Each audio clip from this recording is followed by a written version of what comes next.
Hi guys, it looks like my 370Z has a burnt out signal light, and it's a little more work than usual to change out, so let's get started.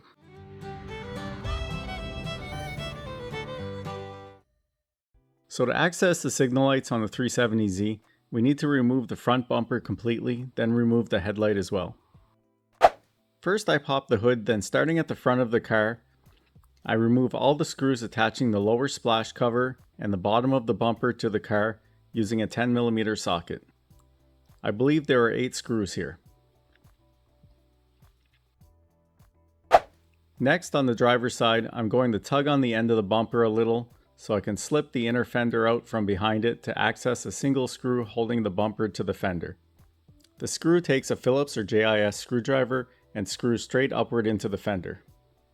With the screw removed, I move on to the passenger side and repeat the process. Now that the bottom and sides of the bumper are loose, I remove the plastic clips from the top of the bumper under the hood.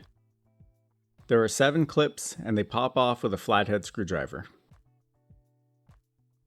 With those all removed, I give the end of the bumper a good tug outward to release the clips under the fender, and again on the other side, and finally the bumper is free. I'll set this aside and have a look at the headlight. There are 2 10mm screws on the bottom of the headlight, one in front near the inside and one on the outside near the fender. With those out, I need to pull back the rubber strip to access a bolt on top of the headlight at the back. Then I need to remove just one more plastic clip from the radiator cover to access the last bolt on top of the headlight under the cover. The hood latch cable runs along the inside of the light with a few clips, so I'll have to pop those out too. Now I grab the headlight and wiggle it forward until it comes free from the car and bring it far enough ahead so that I can access the harness in the back. I unplug the main power connector and remove the headlight completely. With the headlight turned over, we can see the access cover for the HID projector, the connector for the marker light, and of course the signal light we're looking for. I turn the socket counterclockwise and pull it out. Because my hands are dirty and oily, I'm using a glove to keep the bulbs clean as I swap them. The bulb just pulls straight out and the new one slides straight in. Then I pop the socket back in and turn it clockwise to lock it in place. Now I plug the headlight connector back in and carefully slide the headlight back into place. It takes a bit of wiggling and pushing to get it to seat fully. I put in the top bolt to hold it in place, then the second one under the radiator cover, then the 2 on the bottom.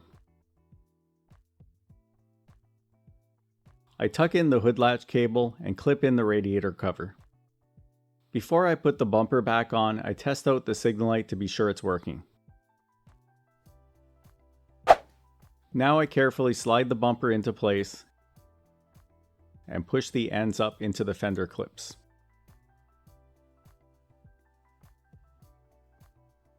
Then I pop the 7 clips in on top of the bumper, tuck the weather strip back in, and that's it for under the hood.